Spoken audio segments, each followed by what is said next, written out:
The phone rang 3 times What before he happened answered. to my A son? Korean businessman sat in the back of his black sedan, watching the city lights blur past his tinted windows.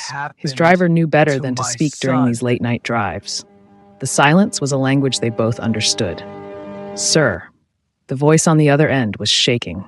Not the controlled tone of his head of security, but something raw, something afraid. He straightened in his seat. "Speak." "There's been an incident at the house. Men tried to break into the property. They got past the first gate before security stopped them."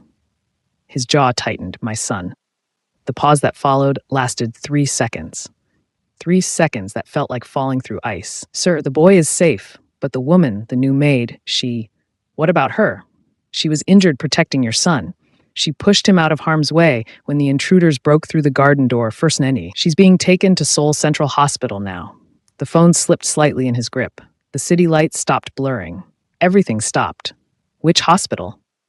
"Seoul Central. They're taking her to the emergency room now." "Sir, they're saying..." He ended the call. "Seoul Central, now." The driver didn't ask questions. The car accelerated into the night. 48 hours earlier, none of this had seemed possible. 48 hours earlier, she was just another employee, another face in a house full of staff who kept their heads down and their mouths shut. Nobody special. Nobody who mattered. She had arrived on a Tuesday morning, carrying one small suitcase and wearing clothes that had seen better days. The head housekeeper, Mrs. Choi, had looked her up and down with barely concealed disapproval. "You're the one from the agency?" Mrs. Choi's tone suggested she'd been expecting someone different, someone who fit a specific mold. "Yes, ma'am. I was told you needed help with general housekeeping. We need someone who can follow instructions without questions. This isn't a normal household. Do you understand?" She understood more than Mrs. Choi realized. She understood that this house sat behind gates that regular people didn't pass through. She understood that the men in dark suits were security personnel. She understood that questions led to very short employment, and sometimes worse. "I understand, ma'am." Mrs. Choi handed her a uniform, still wrapped in plastic. "Your quarters are in the East Wing, 3rd floor. You start at 6 tomorrow morning. Don't wander. Don't speak unless spoken to. And stay away from the upper floors unless specifically instructed." "May I ask why?" Mrs. Choi's expression hardened. "That's exactly the kind of question you shouldn't ask." The other staff members were polite but distant. During dinner in the staff kitchen that first evening, conversations died when she entered. She ate quickly, alone at the end of a long table, and noticed how the others watched her when they thought she wasn't looking. A young man, maybe 25, finally broke the silence. "You should be careful here." An older woman elbowed him sharply. "Don't start. I'm just saying what everyone's thinking. The last 3 people who worked here left suddenly. Enough." The older woman's voice cut through the room. She turned to the new maid. "Ignore him. He talks too much." But the young man leaned forward anyway, his voice dropping to a whisper. "They just left. One day they were here, the next day their rooms were empty. Nobody talks about it. Nobody asks why." The new maid met his eyes. "Thank you for the warning." She meant it. Information was survival, always had been. That night, lying in her small room with its single window overlooking the garden, she couldn't sleep. Not because of the warnings, though they sat heavy in her stomach, but because of something else. Something she'd seen while Mrs. Choi was showing her around the ground floor. A boy, maybe 7 or 8 years old, standing in the doorway of what looked like a library, perfectly still, watching them pass. His eyes had followed her with an intensity that didn't match his age. And when Mrs. Choi noticed him there, she'd hurried past without acknowledgement, as if he were invisible. The boy hadn't made a sound. The next morning started before dawn. Mrs. Choi had a list of tasks that seemed designed to test endurance more than skill. Polish the floors in the main hall, dust every surface in the formal dining room, clean the windows in the conservatory. Each task was inspected with critical eyes, and each time Mrs. Choi found something to correct. "You missed a spot here. This silver isn't bright enough. These curtains still have wrinkles." She redid everything without complaint. Survival meant swallowing pride. It was during her 3rd trip through the main hall that she saw the boy again. He was sitting on the grand staircase watching her work. This time, she was close enough to see his face clearly. Beautiful features, serious eyes, and something else. Something in the way he held himself, perfectly still, perfectly silent. She smiled at him. A small, genuine smile. Nothing more. He didn't smile back, but his eyes widened slightly and his head tilted to the side as if she'd done something unexpected. Mrs. Choi's voice cut through the moment. I told you not to bother the young master. I wasn't bothering him, ma'am. I was just... The young master doesn't interact with staff. Continue your work.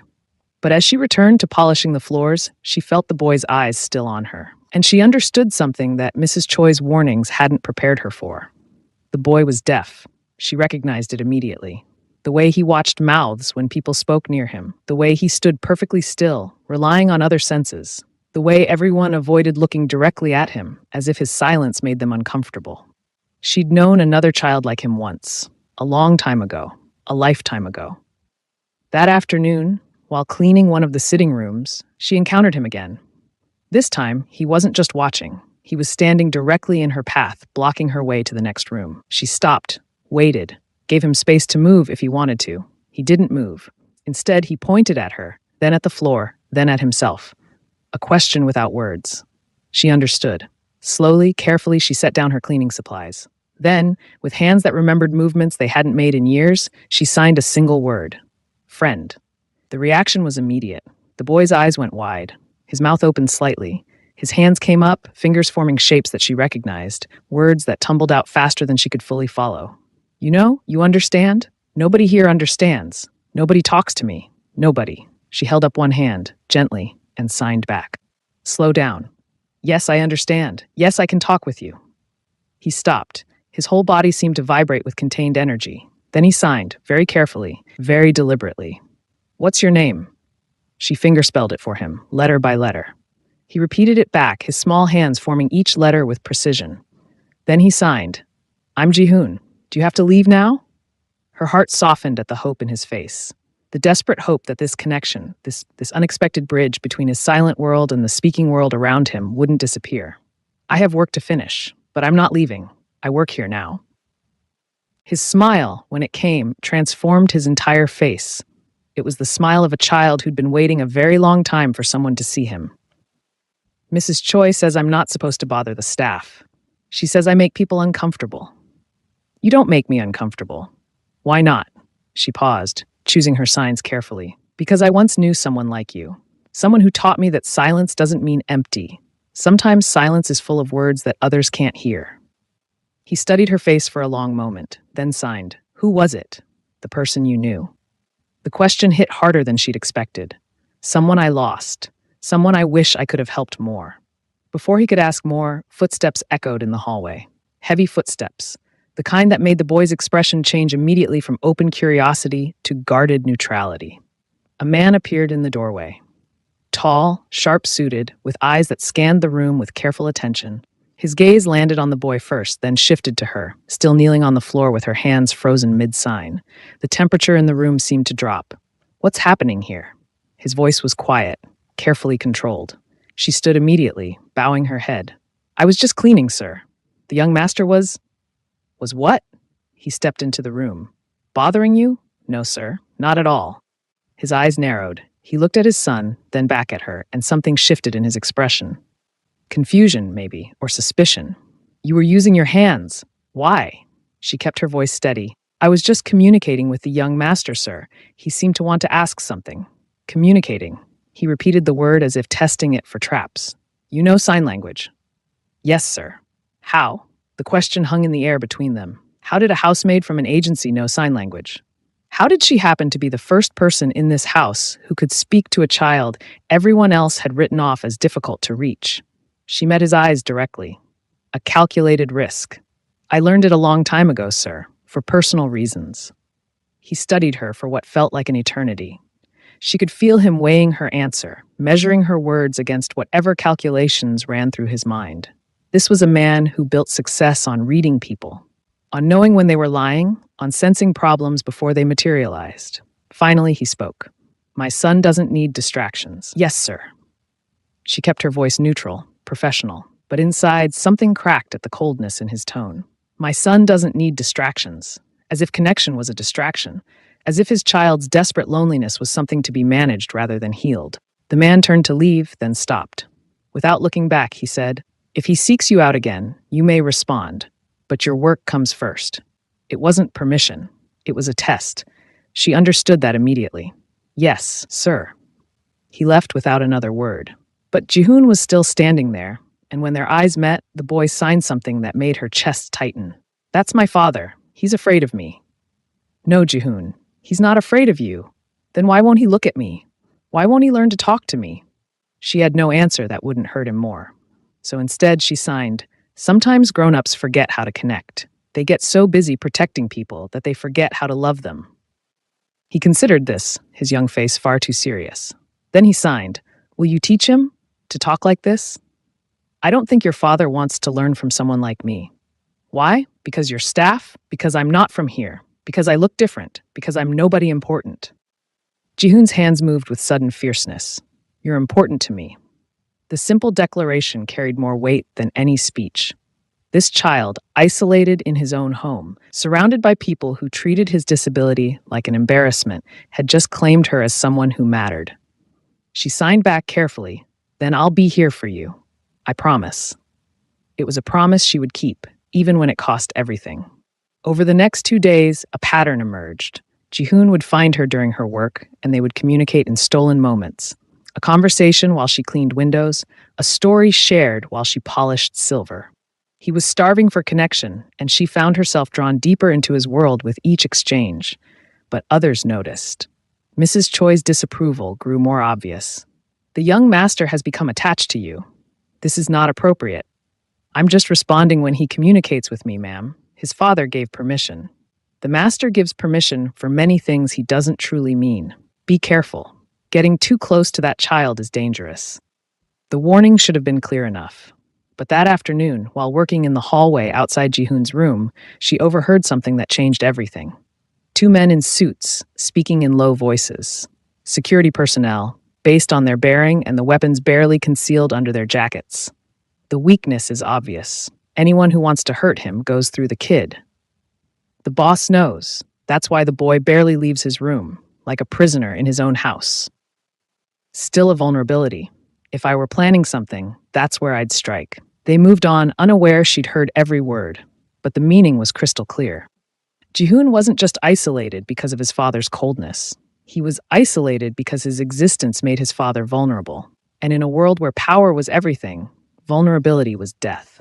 That night, she couldn't sleep. The small room that had felt like refuge now felt like a cage. She kept seeing Jihoon's face, kept remembering his signs. You're important to me. Around 2 a.m, she heard something. A soft sound in the hallway outside her door. Not the heavy footsteps of security. Something lighter, more hesitant. She opened her door carefully. Jihoon stood there in his pajamas, tears streaming down his face. His hands moved frantically, signs tumbling over each other. Bad dream. Scared. Father not home. Nobody hears when I'm scared. Nobody comes. She pulled him into her room without thinking, closing the door behind them. I hear you. I'm here. You're safe. He collapsed against her, and she held him while he cried. Silent tears that shook his small body. All the loneliness, all the fear, all the confusion of being a child who couldn't make the world understand his pain. When he finally calmed, she signed, Do you have nightmares often? Every night. Men with guns. Breaking things. Hurting father. Taking me away. Her blood ran cold. Jihoon, have people tried to hurt you before? His nod was small, reluctant. Once. 2 years ago. Men came to the house. Father fought them. Lots of blood. I couldn't hear the fighting, but I saw everything through the doorway. Father told me to hide and I hid, but I saw. I always see. She understood then. The isolation wasn't just strategy. It was trauma. The boy had witnessed violence that no child should see, and his father's response was to lock him away, as if removing him from sight would remove him from danger. Jihoon, listen to me. Nothing is going to happen to you. I won't let it. You can't promise that. You're just... He stopped himself, but she knew what he was going to say. You're just a maid. Just staff. Just someone who cleans floors and stays invisible. She signed with absolute conviction, I can promise that. And I do. If anyone tries to hurt you, they'll have to go through me first. He searched her face, looking for the lie, looking for the moment when adults said comforting things they didn't mean. But whatever he saw there made him believe. His arms wrapped around her neck, and he signed against her shoulder. Don't leave me. Please don't leave me like everyone else. I'm not going anywhere. She walked him back to his room, stayed until he fell asleep, then returned to her own quarters. but sleep didn't come. Because she just made a promise that might be impossible to keep. And because somewhere in this house, in the dark hours when predators made their plans, people were seeing Jihoon as a target. The next day, the house felt different. Or maybe she was just seeing it clearly for the first time. The way security personnel positioned themselves at key points. The way certain staff members moved through the halls with unusual tension. The way Mrs. That, Choi's eyes followed her more than necessary. Something was coming. She could feel it in her bones. That afternoon, while cleaning one of the upstairs sitting rooms, she found herself in an unexpected conversation. A woman, mid-40s, elegant in a way that spoke of money and education, was arranging flowers in a crystal vase. The master's sister, based on the family resemblance and the way staff treated her with deference. "So you're the one who can talk to my nephew." The woman didn't look up from her flowers. "Yes, ma'am. It's been good for him. I've noticed the change. He smiles now. He didn't used to smile." The observation caught her off guard. "He's a wonderful child, ma'am." "Yes, he is, which is why he's in such danger." Now the woman looked up and her eyes were sharp, knowing. "You're aware, I assume, of the threats that come with this family." "I've heard things, ma'am. My brother has made enemies, powerful enemies. Some of them would hurt Jihoon just to prove they could, just to show that even the strongest man has weak points." She placed another flower with precise care. "Tell me something. If it came down to it, would you protect that boy?" The question was a test. Everything in this house was a test. "Yes, ma'am, I would." "Even if it meant putting yourself in danger?" "Yes." The woman studied her for a long moment. "I believe you, which is either very brave or very foolish. I haven't decided which yet." "May I ask you something, ma'am?" A slight nod. "Why doesn't the master learn to communicate with his son? Why leave the boy so isolated?" The woman's expression shifted. Something like pain crossed her face. "Because my brother is terrified, not of enemies, not of violence, of connection. He loved once, loved completely, and it destroyed him when he lost her. Jihoon's mother. She died giving birth to that beautiful child, and my brother has never forgiven himself, or Jihoon." The revelation hit like a physical blow. He blames his own son, not consciously, but every time he looks at Jihoon, he sees her, sees what he lost, and the boy's deafness, he takes it as proof that he's cursed, that everything he loves becomes broken. That's not fair to Jihoon. No, it's not, but fair has never been a word associated with this family. The woman finished her arrangement and moved toward the door. Before leaving, she said, "Be careful. People who get close to that boy either leave or disappear. I'd prefer you didn't do either." The warning echoed Mrs. Choi's words, but now she understood the stakes more clearly. This wasn't just about employment or household politics. This was about a child caught in the crossfire between his father's fear and his father's enemies. That evening, Jihoon appeared in the kitchen while she was helping prepare dinner. The cook frowned but said nothing as the boy tugged on her sleeve. "Can we talk? Outside?" They walked to the garden, where late summer flowers bloomed in careful rows. In the fading light, his signs took on an urgency she hadn't seen before. "Something's wrong. The security people keep looking at me strange, and father had men in his office today. Angry men." "How do you know they were angry?" "I can feel it. The way they move, the way they slam doors. I can't hear, but I feel everything else twice as much, and everyone's afraid." She knelt down to his level. "Jihoon, I need you to promise me something. If anything happens, if anything feels wrong, you come find me immediately. Doesn't matter what I'm doing, you find me." "Why? What's going to happen?" "Nothing. I'm just being careful." But he wasn't fooled. His eyes, wise beyond their years, saw through the comfort. "Quick question. Where are you watching from right now?" Drop your country or city in the comments, hit the like button, and subscribe if you're enjoying this story so far. "You're scared too," he signed. "I can see it." She couldn't lie to him, not when he read the world through observation, through the tiny details others missed. "Yes, I'm scared, but not for me, for you. Because of what those men said about me being the weakness?" Her heart stopped. "You heard that conversation?" "I read their lips. I'm good at it. I have to be." His small hands trembled as he signed. "They said someone might try to take me, to hurt father by hurting me." She pulled him close, her mind racing. He'd been carrying this fear alone, processing threats that would terrify an adult with no one to talk to about it, until now. "Listen to me very carefully. Your father has protected you for years. His whole life is built around keeping you safe. And now you have me too. Nothing is going to happen.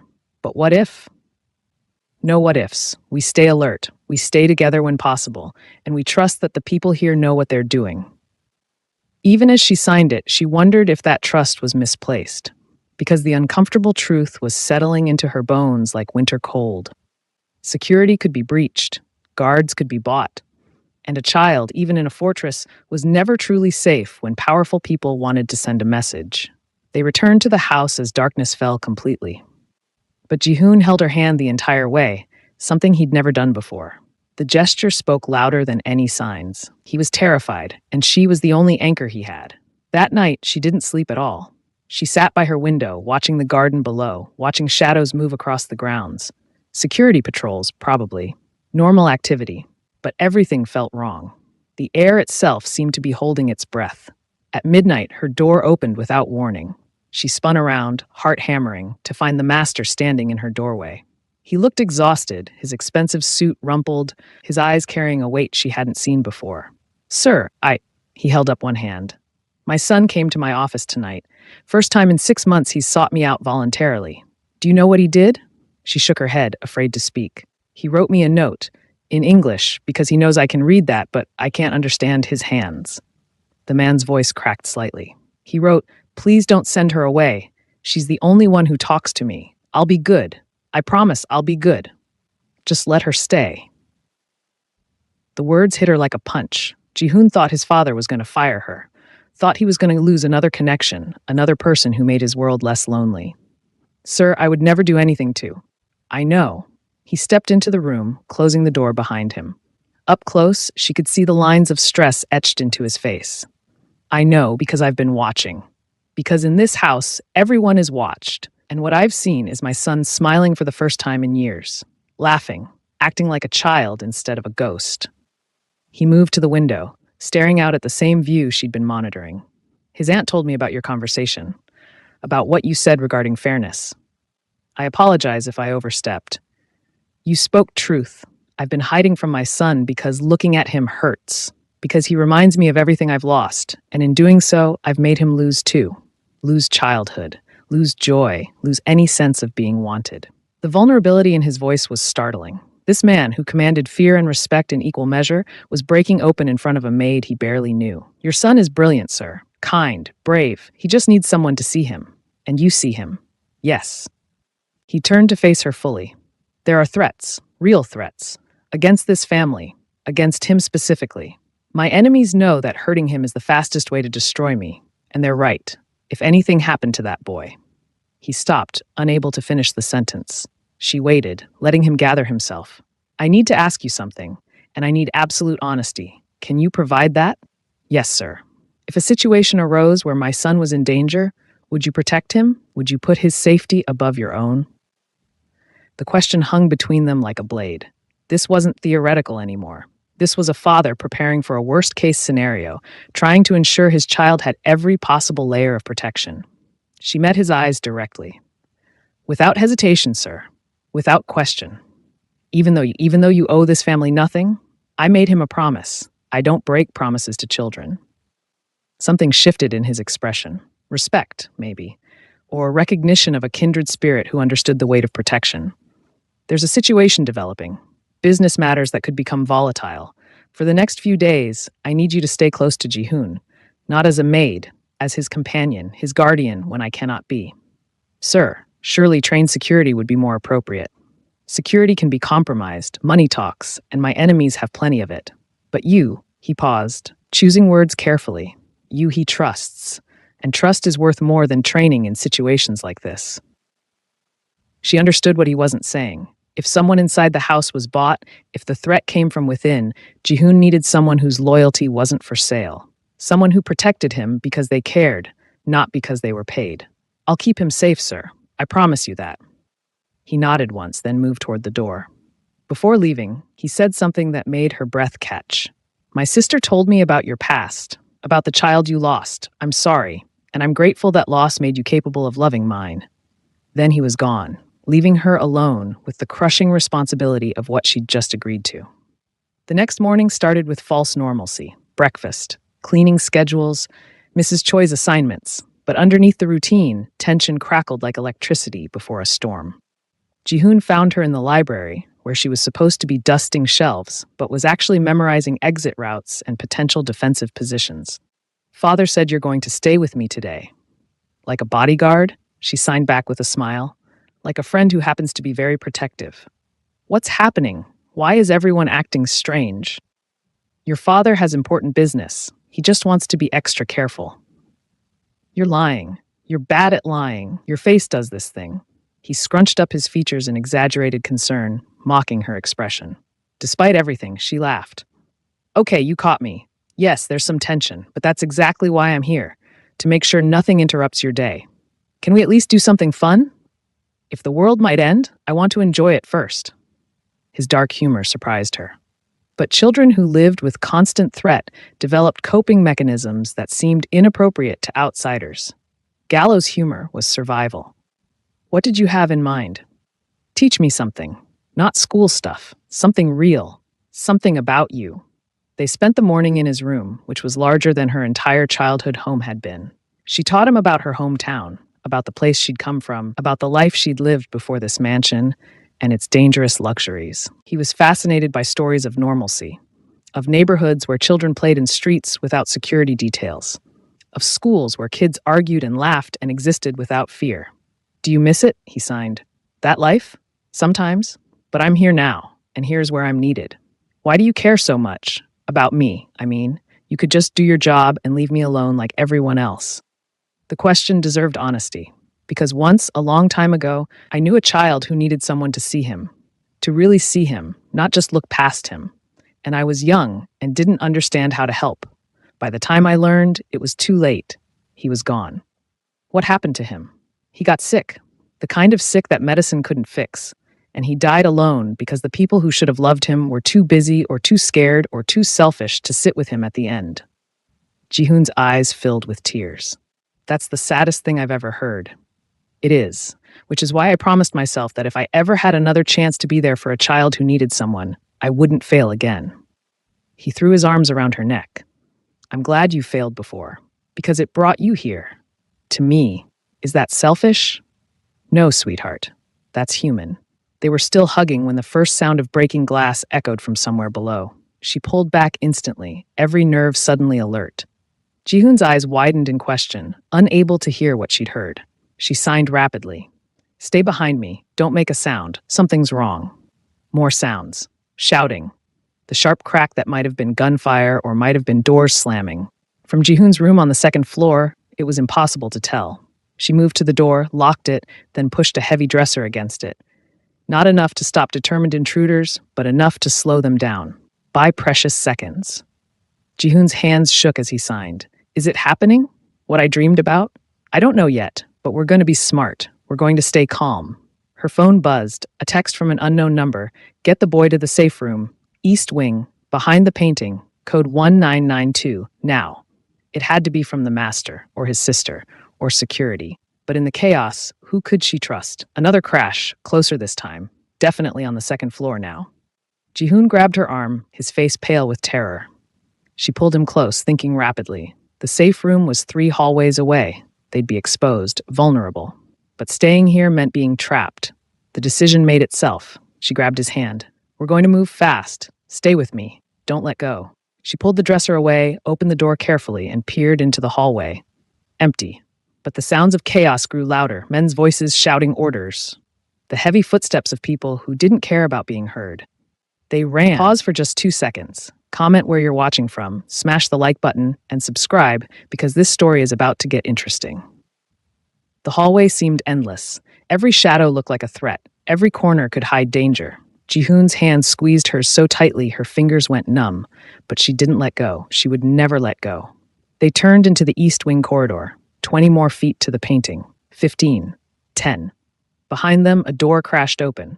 "There, the boy!" She didn't look back, didn't hesitate. She shoved Jihoon toward the painting, a massive portrait of some ancestor with stern eyes, and frantically searched for the release mechanism. Her fingers found a small indent in the frame's corner. She pressed. The painting swung outward, revealing a steel door with a keypad. 1992. The door clicked open just as footsteps pounded toward them. She pushed Jihoon inside and spun around. Three men in dark clothes, faces covered, moving fast. The first one reached for the boy. She stepped between them. Move, this doesn't concern you. He's a child. He's our objective. Now move before this gets worse. She didn't move. Behind her, she felt Jihoon's small hands clutching her shirt, felt his silent terror vibrating through his whole body. She'd made him a promise. She'd looked into his eyes and sworn she would protect him. The man lunged forward. She sidestepped, using momentum against him, and he stumbled past her into the wall.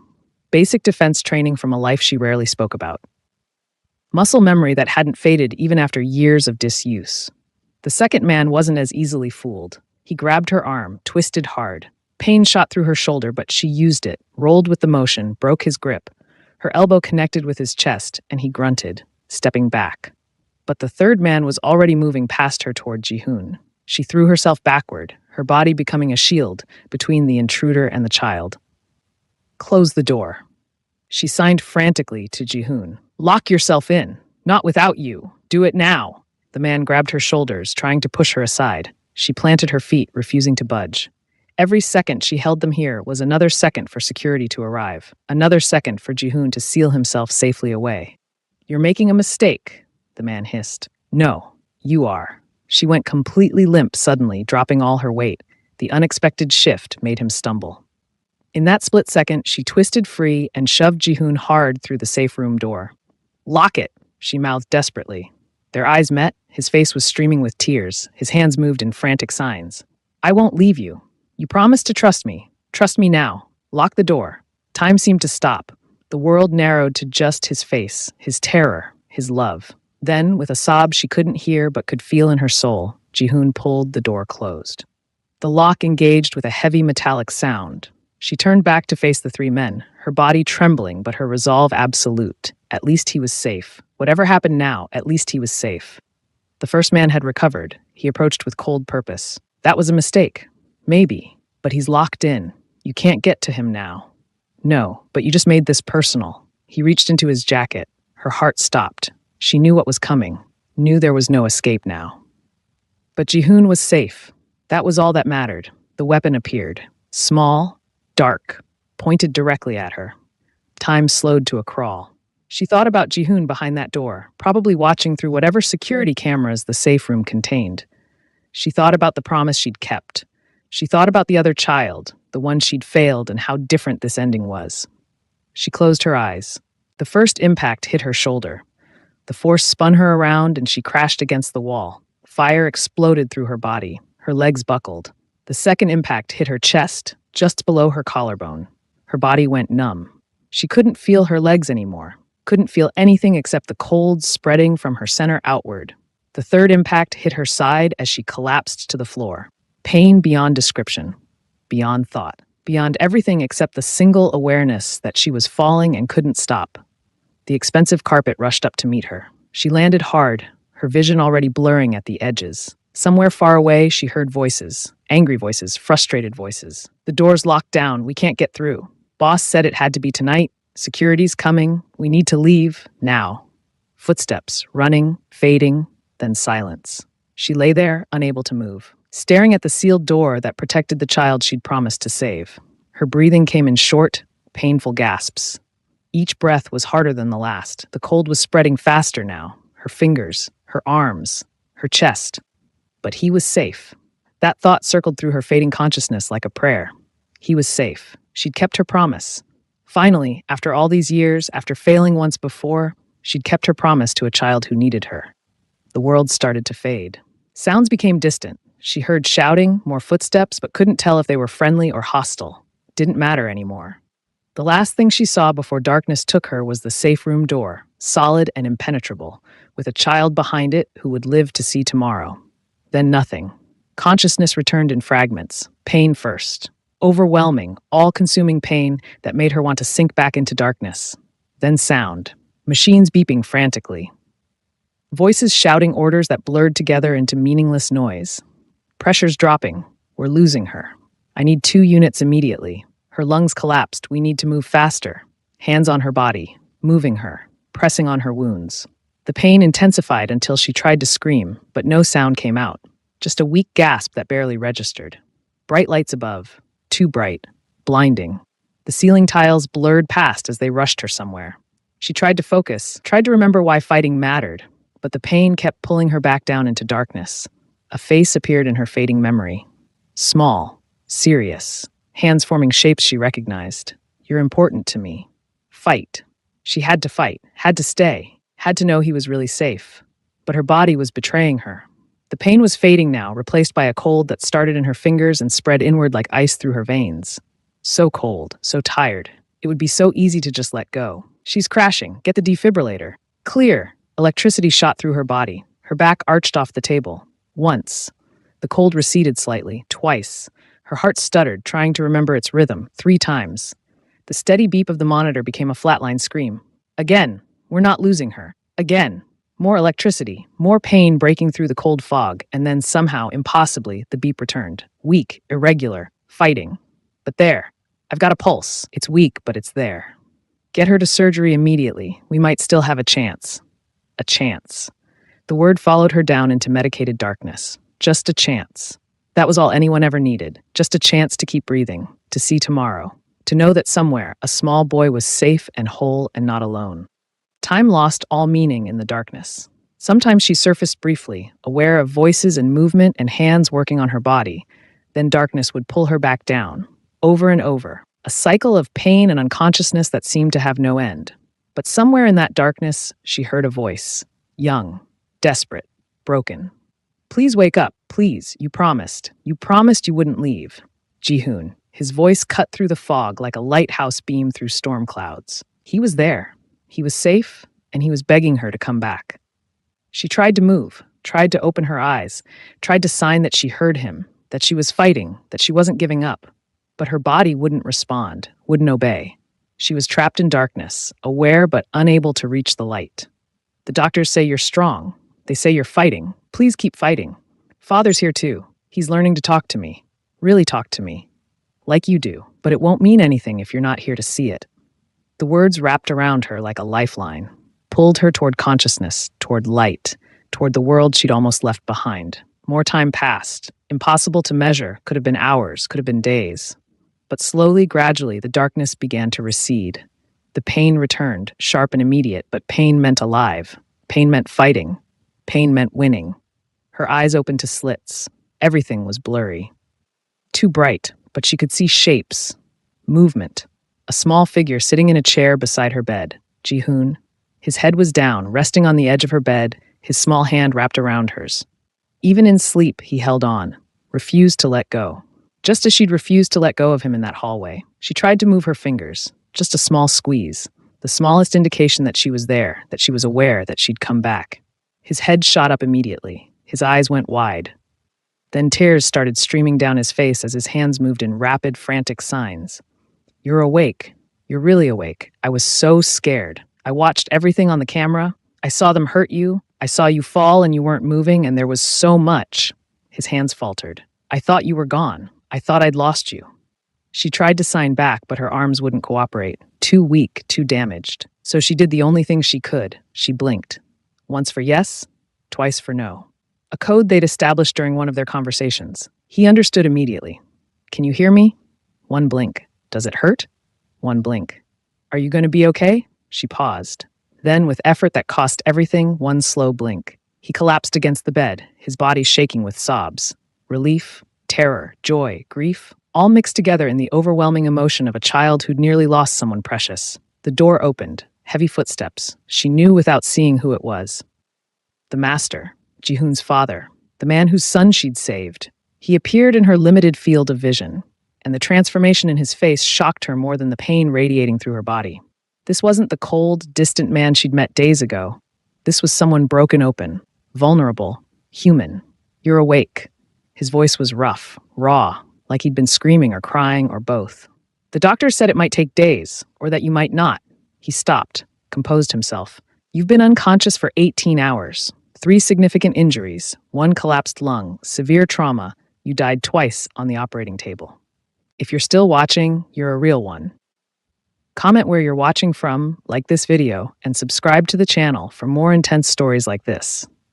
He pulled a chair closer to her bed and sat down heavily, as if his legs could no longer support him. The surgeon said, "You survived through sheer will. That medically, you shouldn't be here.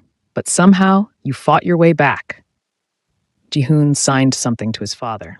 The man's face softened as he watched his son's hands, clearly struggling to follow the rapid movements. "My son says you promised him you'd stay. He says you never break promises." The master's voice cracked. "He's been sitting in that chair since they brought you from surgery. The nurses tried to make him leave. I tried to make him leave. He refused. Said he needed to be here when you woke up. Said you'd be scared if you were alone." One tear rolled down her cheek. She couldn't stop it, couldn't wipe it away, could only let it fall as evidence of the emotion overwhelming her damaged body. The master leaned forward. "I need to tell you something. About what happened, about who those men were." She blinked once, listening. "They were sent by a rival organization, someone who wanted to hurt me by taking my son. They'd been planning it for weeks, had someone inside my security team feeding them information, knew the layout of the house, knew the patrol schedules, knew exactly when to strike." His hands clenched into fists on his knees. "They knew everything, except one thing. They didn't know about you, didn't account for a maid who would refuse to move, who would sacrifice herself for a child she'd known for 2 days." Jihoon signed again. His father turned to him, and this time slowly, awkwardly, he signed back. The gestures were clumsy, uncertain, but genuine. Jihoon's face lit up like the sun breaking through clouds. The master turned back to her. "I've started learning. It's slow. I'm terrible at it. But my son deserves a father who can talk to him. Really talk to him. Not just speak words he can't hear." He paused. "You taught me that. In 48 hours, you showed me what I'd been too afraid to see for 7 years." A doctor entered, interrupting the moment. She was middle-aged, professional, with kind eyes that had clearly seen too much suffering. "I need to examine her, and she needs rest. The fact that she's conscious is remarkable, but her body has been through severe trauma. We're not out of danger yet." The master stood immediately. "Of course. How long until we know she'll fully recover?" The doctor's expression grew cautious. "It's too early to say. The next few days will be critical. The injuries were extensive. Her shoulder will require multiple surgeries. The damage to her chest means breathing will be difficult for some time, and there's always risk of infection or complications. But she'll live." Jihoon's father's voice held an edge of desperation. "If she continues fighting the way she has been, yes, I believe she will." Jihoon refused to leave, even when the doctor insisted. Finally, they compromised. He could stay, but he had to sit quietly in the corner while they worked. He agreed immediately, his eyes never leaving her face. The examination was painful. Every touch sent fire through her nerve endings. Every movement reminded her of exactly how damaged her body was. But she endured it silently, watching Jihoon watch her, drawing strength from his presence. When the doctor finally finished and left, the master returned with his sister. The elegant woman who'd warned her about getting too close to the boy. Now she looked at her with something like awe. "I told you people who get close to that boy either leave or disappear. You did neither. You redefined what's possible." She moved closer to the bed. "I've watched my brother build walls for years, watched him push away everyone who tried to care, watched my nephew grow up lonely and isolated. In 2 days, you broke through what 7 years couldn't touch." She glanced at her brother. Tell her what you've decided." The master looked uncomfortable, uncertain. Then he spoke, and his words changed everything. "When you recover, and you will recover, you won't return to work as staff. You'll be offered a permanent position as my son's companion and guardian, with appropriate compensation, your own quarters in the family wing, full authority over his daily care and education, legal protection under my name." She tried to process his words, tried to understand what he was offering. This wasn't employment. This was adoption into the family structure itself. This was power and protection and belonging in a world that had always kept her on the outside. She blinked once. Yes, acceptance. Jihoon jumped up from his corner and ran to her bedside, signing rapidly. "You'll stay? Really stay? Forever?" She couldn't sign back, so she blinked again. Once, firm, definite. He turned to his father with pure joy radiating from his face. His hands moved in signs his father clearly struggled to follow, but the meaning was obvious. "Thank you. Thank you. Thank you." Over the next 3 days, consciousness came and went in waves. Sometimes she'd surface to find Jihoon reading beside her bed, Sometimes his father, practicing signs from a book. Sometimes nurses checking monitors and adjusting medications. And once, in the deep hours of night, she woke to find them both there, father and son, sitting together, the man's hand resting awkwardly on the boy's shoulder while Jihoon slept with his head on her bed. The moment felt sacred, fragile, like a new family being born from the ashes of violence and sacrifice. On the fourth day, the breathing tube was removed.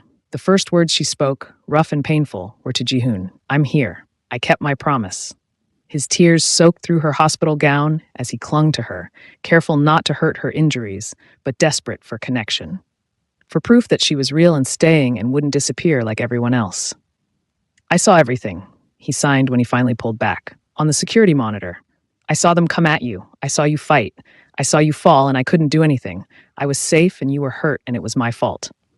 "No," her voice was barely a whisper, but firm. "Never your fault. My choice. I chose you. I would choose you 1,000 times. But you almost died. Almost. But I didn't. We're both here. Both safe. That's what matters." His father appeared in the doorway and she realized he'd been listening. "Can I come in?" She nodded. He entered slowly, as if entering sacred space. Then, with clear effort, he began to sign. The movements were slow and awkward, but the meaning was clear. "Thank you, for my son, for teaching me, for everything." Jihoon's mouth fell open. His hands flew in response. "Father, you did it. You said a whole sentence." The man's face cracked into a smile. A real smile, probably the first in years. "I've been practicing. I have a teacher, someone who knows sign language well. She's been giving me lessons every evening." "Who?" Jihoon asked. "One of the nurses here. She has a deaf brother.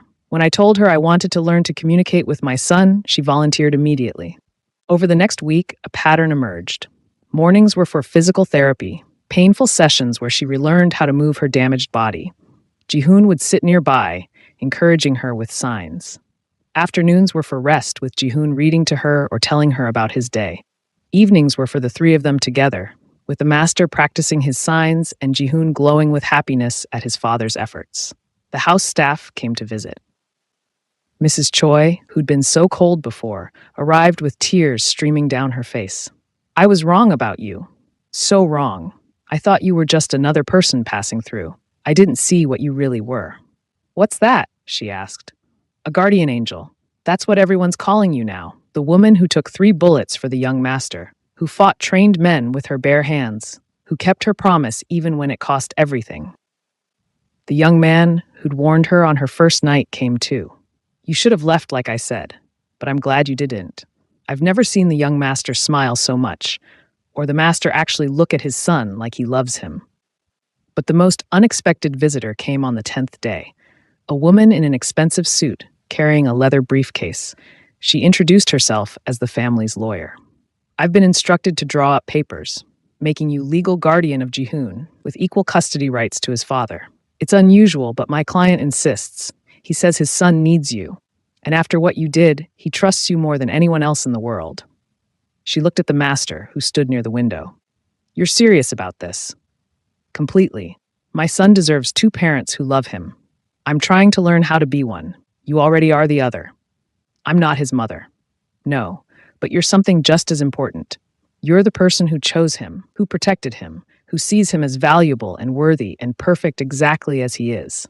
Jihoon signed from his chair. Will you be my other parent? Please?" How could she say no to that face, to those hopeful eyes, to the child who'd somehow walked into her life and healed wounds she'd carried for years? Yes, I will. The paperwork was filed within days, and 2 weeks after the night that changed everything, she was officially recognized as Jihoon's co-guardian. The ceremony was small, just the 3 of them, the lawyer and the master's sister, but it felt enormous, life-changing, like crossing a threshold into a completely different existence. As they left the lawyer's office, Jihoon grabbed both their hands, hers on one side, his father's on the other, and he signed with his free fingers, clumsy but determined. "We're a family now, a real family." His father signed back, still awkward but improving. "Yes, we are." She squeezed Jihoon's hand and added her own signs, and families protect each other, always. They walked together through the city streets, an unusual trio that drew curious glances. A powerful man beginning to soften, a woman bearing fresh scars from violence, and a deaf boy between them, connecting them, binding them into something stronger than blood alone could create. Before the story continues, tell me in the comments where you're watching from, Mom. I see every single one. Don't forget to like this video and subscribe so you don't miss what happens next. The first month after leaving the hospital was harder than anything she'd anticipated. Physical therapy sessions that left her gasping and trembling, nights when the pain medication wore off too soon and she lay awake counting minutes until the next dose, mornings when her shoulder refused to cooperate, and simple tasks like brushing her hair became monumental challenges. But Jihoon was there through all of it, learning to help her button shirts when her fingers wouldn't work, bringing her water before she had to ask, sitting quietly beside her when the pain was too much for conversation, just being present in the way only children who've known suffering can understand. And his father was changing too, slowly, awkwardly, but genuinely. He started joining them for breakfast, practicing his signs over coffee and toast. Started asking Jihoon about his day, really asking, really listening to the signed responses. Started being present in ways he clearly hadn't been for years. One evening, about 6 weeks after the attack, she found him in the library. He was sitting in the dark, staring at nothing. She almost left him alone, but something in his posture stopped her. "May I come in?" He looked up, startled, then nodded. She entered slowly, still moving carefully to protect her healing injuries, and sat in the chair across from him. "Can't sleep?"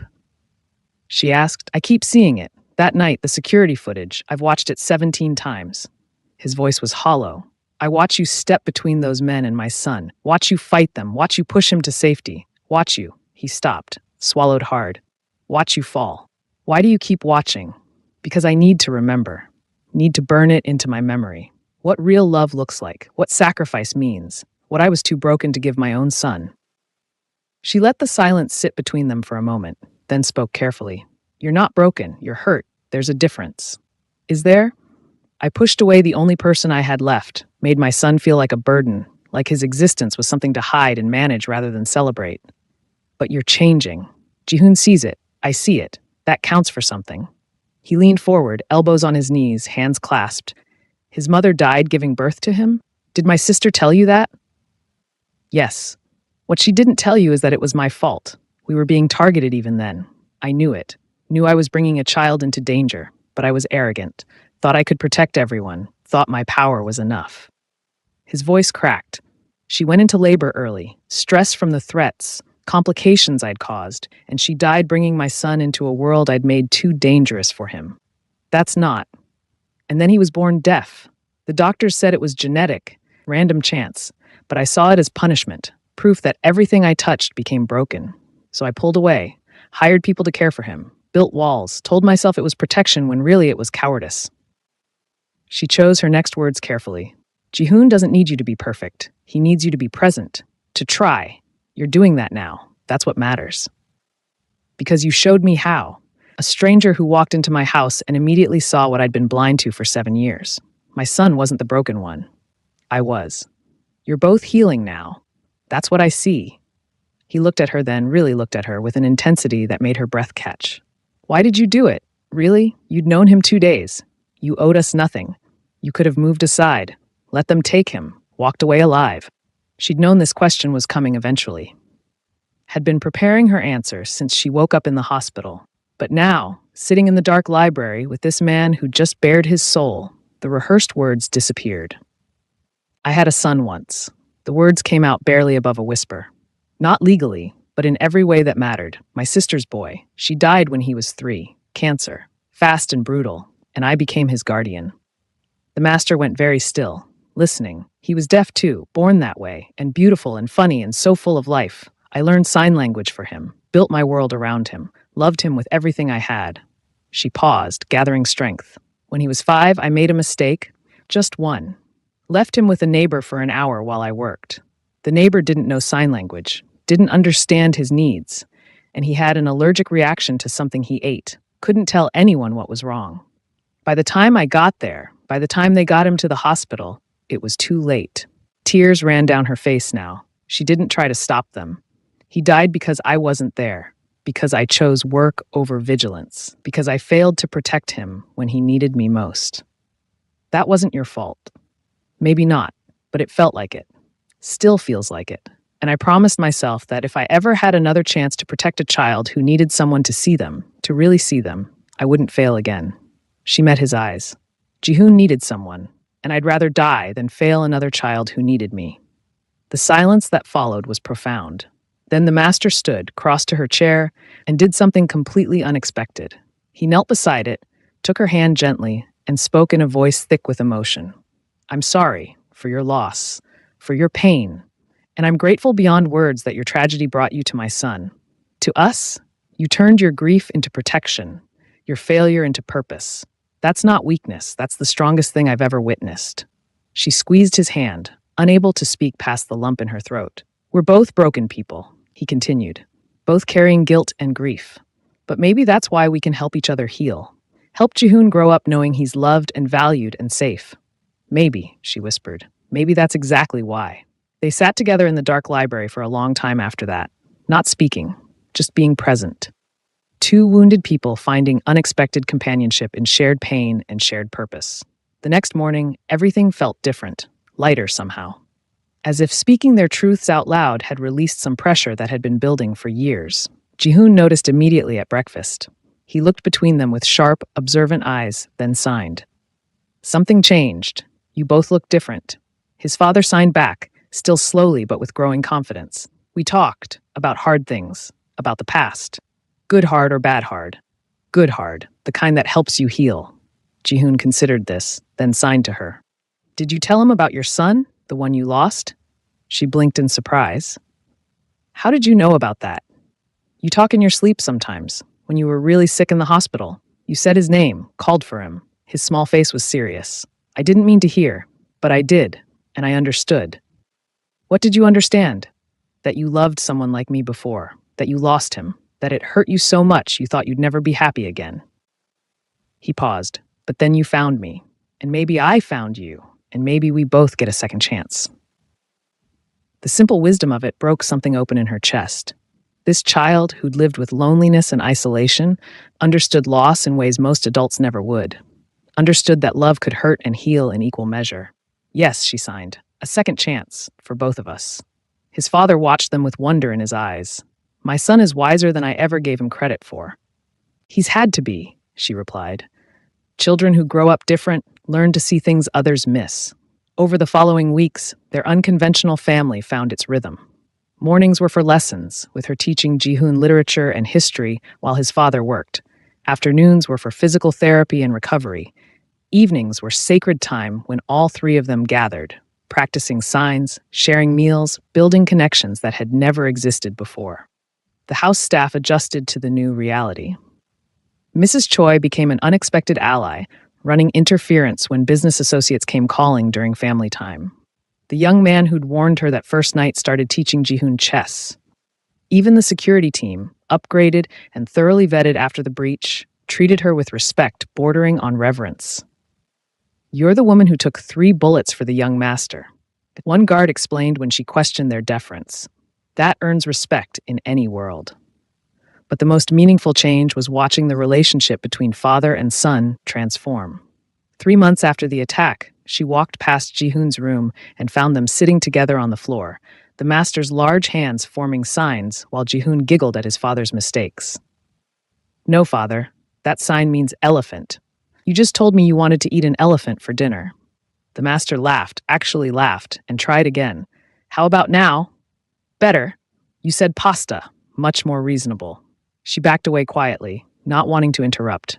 This was their moment, their connection, and it was beautiful. That night, after Jihoon was asleep, the master found her in the conservatory. She'd taken to sitting there in the evenings, surrounded by plants and moonlight, processing the surreal turn her life had taken. He's happy, the master said without preamble. For the first time since his mother died, my son is genuinely happy. So are you. I can see it in your face. Yes, which terrifies me. He sat beside her on the bench. I've spent years making sure I couldn't lose anything else. No attachments, no vulnerabilities, no love that could be weaponized against me. And then you walked in and destroyed all those walls in 2 days. Are you angry about that? No, I'm grateful and terrified, because now I have everything to lose again. My son's happiness, your presence, this fragile family we're building. My enemies will see it, will try to use it. She turned to face him fully. Then we protect it. Together. Not by hiding or building walls, but by being strong enough to defend what matters. You make it sound simple. It's not simple. It's terrifying, but it's also the only way to really live. She touched his arm gently. You can't protect Jehun from the world by keeping him isolated. You can only teach him to be strong enough to face it. And you can't do that if you're not willing to face it yourself. He covered her hand with his. When did you become so wise? When I lost everything and had to learn how to live anyway. They sat together in comfortable silence, watching moonlight filter through the glass ceiling, and she realized something profound. She'd come to this house looking for employment, for survival, for a way to keep moving forward after tragedy had hollowed her out. Instead, she'd found purpose, family, a second chance at the love she thought she'd lost forever. Thank you, the master said quietly, for saving my son, for saving me, for showing us both what family actually